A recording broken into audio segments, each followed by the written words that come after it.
Have you ever wondered how one of the most successful and advanced helicopters in the world was designed by a country once under Soviet influence?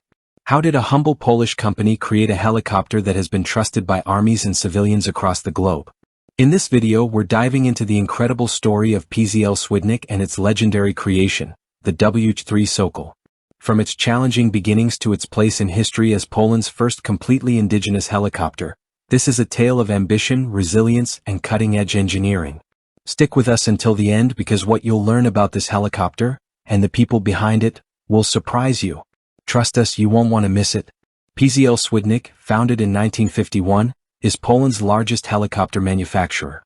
It has become a symbol of Polish ingenuity and determination, particularly through its most famous creation, the PZL W-3 Sokol, also known as the Falcon.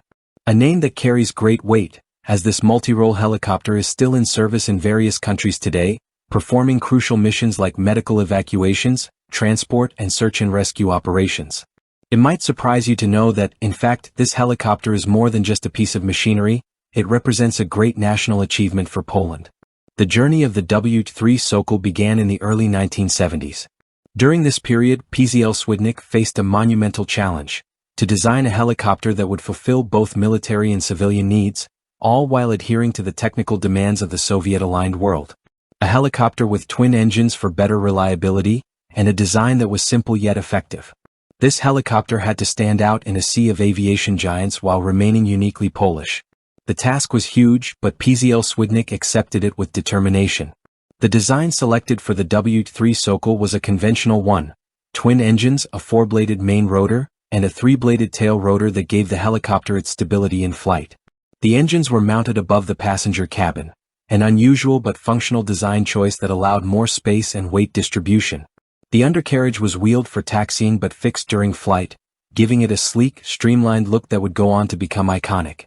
After several years of development and countless design challenges, the W-3 Sokol made its first flight on November 16, 1979. This was a pivotal moment, not just for PZL Świdnik, but for Poland itself. The W-3 was the country's first fully indigenous helicopter, and its success would show the world that Poland was capable of achieving great things, even in the shadow of the Soviet Union.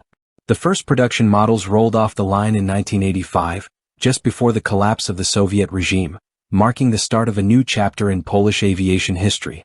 But the W-3 Sokol wasn't just about military prowess. While the helicopter was initially designed with military applications in mind, it quickly became evident that it was just as suitable for civilian purposes. The first civilian model, the W-3, was a multi-purpose utility helicopter. This version was versatile enough to be used for a wide range of tasks, from aerial surveys to firefighting and even carrying passengers.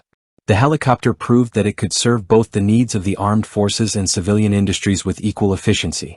As the W-3 Sokol evolved, various versions were developed to meet specific civilian needs. For instance, the W-3A model was certified under FAR 29 standards, allowing it to perform tasks like transport and search and rescue operations. Another version, the W-3AM, was equipped with floats for water landings, useful for tasks like coastal patrols or disaster relief. And the W-3A2 was given an autopilot system to help improve its navigational capabilities.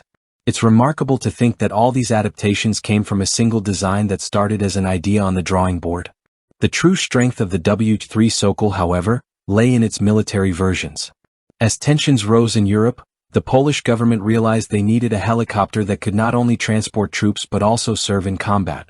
The W-3W/W-3WA model was an armed variant that featured 23mm autocannons and multiple weapon hardpoints. This made it a formidable force in combat situations, capable of providing close air support or acting as a defensive platform for ground troops. In total, 34 armed versions were produced, marking the beginning of the Sokol's legacy as a reliable military asset. Poland's military needs were diverse, and so the Sokol was adapted into a variety of roles. The W-3AE was a variant used for medical evacuations, where its ability to carry multiple medical personnel and equipment made it invaluable. Similarly, the W-3R was adapted by the Polish Air Force for the same purpose. These helicopters helped save lives on countless occasions, proving that the Sokol was much more than just a tool of war. it was a symbol of hope in times of crisis. The Polish Navy also saw the potential of the Sokol, and in response, they developed naval variants like the W-3RM and W-3 Warm Anaconda for search and rescue operations at sea. These helicopters were equipped with the tools necessary to rescue sailors in peril, offering a lifeline during dangerous missions on the high seas. In total, 8 of these navalized Sokols were procured, demonstrating just how adaptable this aircraft truly was. One of the most advanced versions of the W-3 was the W-3PL Glusik. A fully modernized version of the W-3WA, the W-3PL featured advanced digital avionics, night vision systems and radar capabilities.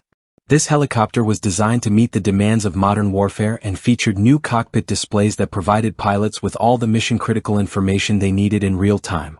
It also replaced the older 23mm cannon with a single 12.7mm machine gun, simplifying operations and making it more efficient for contemporary combat.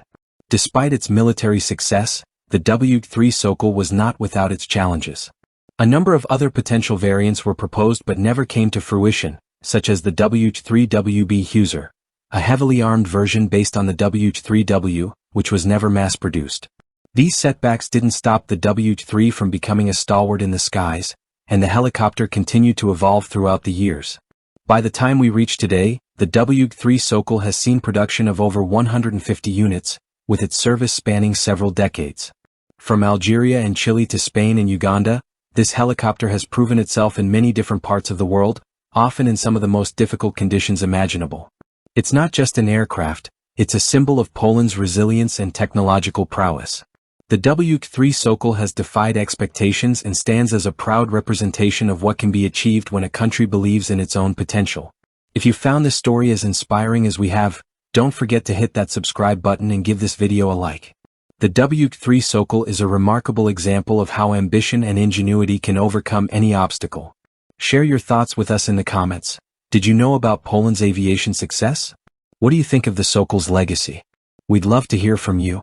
Thanks for watching, and be sure to check out more of our videos to learn about the fascinating world of aviation and technology. Stay tuned for more incredible stories.